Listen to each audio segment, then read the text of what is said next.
Judges chapter 3. Now these are the nations which the Lord left, to prove Israel by them, even as many as Israel had not known all the wars of Canaan, only that the generations of the children of Israel might know, to teach them war. At the least such as before knew nothing thereof, namely 5 lords of the Philistines, and all the Canaanites, and the Sidonians, and the Hivites that dwelt in Mount Lebanon, from Mount Baal-Hermon unto the entering in of Hamath. And they were to prove Israel by them, to know whether they would hearken unto the commandments of the Lord, which he commanded their fathers by the hand of Moses. And the children of Israel dwelt among the Canaanites, Hittites, and Amorites, and Perizzites, and Hivites, and Jebusites. And they took their daughters to be their wives, and gave their daughters to their sons, and served their gods. And the children of Israel did evil in the sight of the Lord, and forgat the Lord their God, and served Balaam and the groves.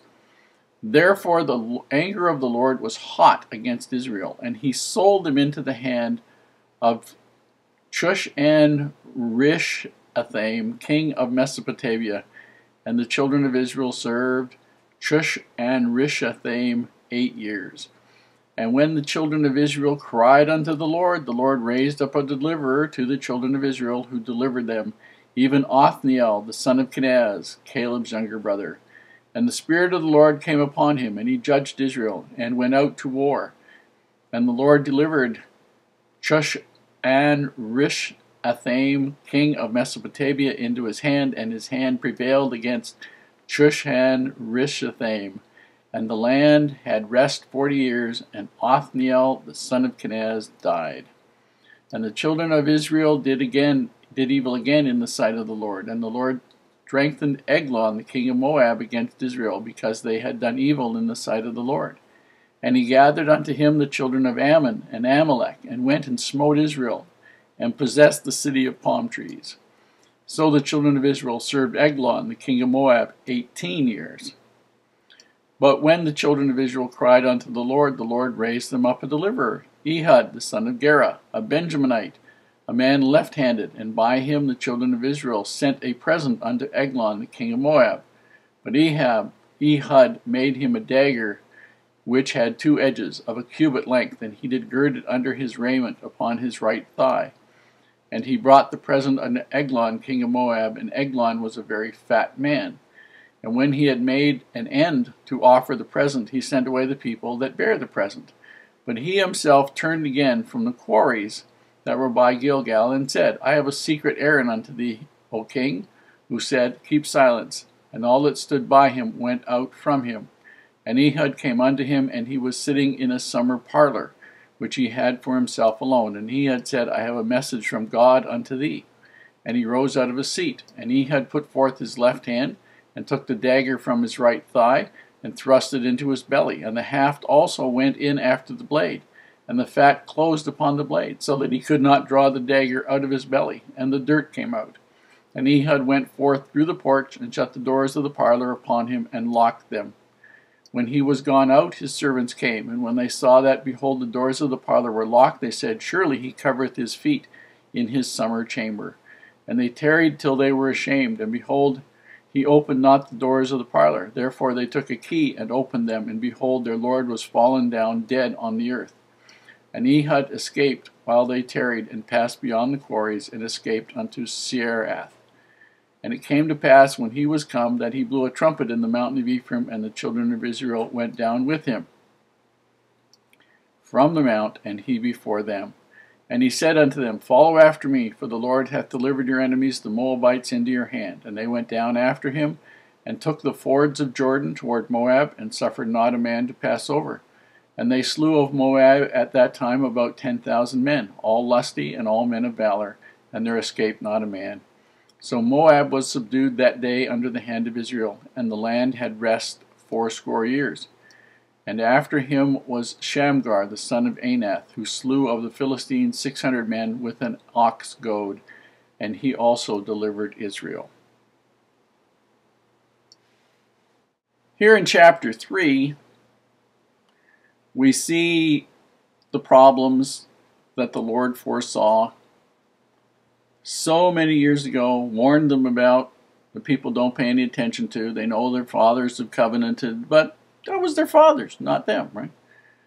So there's intermarriages, and between the heathen worshippers, the idol worshippers, the worshippers of Baal and Ashtaroth, with their sons and daughters, and they don't see that there's anything wrong with that at all. Not the slightest. We have in between chapter 3 and chapter 15 the history of 12 of the judges. Now, these are largely military heroes, people that helped pull the fat out of the fire, as it were, for the Israelites when they repented and were sorry for not worshiping God the way they were supposed to. And the first one was Othniel. He was the son-in-law of Caleb, and he was mentioned in Joshua. And Joshua said, well, whoever takes this city, I will give my daughter to wed. And Othniel took it. This guy was a hero, first class. The next one is Ehud, and he's the guy in here that killed, very gross details, Eglon with an 18-inch knife. And Eglon was really very fat. The knife went all the way in. It must have been one fat guy. The last of all the judges was Samson from the tribe of Dan. And last but not least, it doesn't say that the city of palms is actually the city of Jericho. But it's amazing, just within one generation, Joshua's gone, the people that knew Joshua's gone, and all the rest of the people, by and large, are going through this cycle of apostasy, leaving the worship of God. They apostatize. The people around them afflict them because they've lost the protection of Heavenly Father. They cry unto God, oh, this is terrible, all these people are hurting us. And then Heavenly Father sends them a deliverer. And then they get their fat pulled out of the fire. And once their fat pulled out of the fire, they go back to worshiping the idols all over again, until they get beat up another time, and then they feel sorry for themselves, and then they say, oh God, please help us. And this just happens time after time after time after time. Sometimes that's the way life seems to be for us.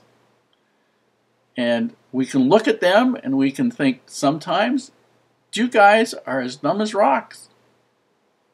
But sometimes it would pay to look in the mirror and say, am I being as dumb as rocks? If I was there, would I really be a whole lot smarter than them? I'm here now and I'm reading about their history. I can see the pattern of these people. Can I learn from it in my own life? And if you do, your life will be a whole lot better than it might be otherwise. That's what scriptures are for, likening unto us, learning from the other people that went by, so that we don't have to learn from our experience. We can learn from their experience. That's the smart way to learn.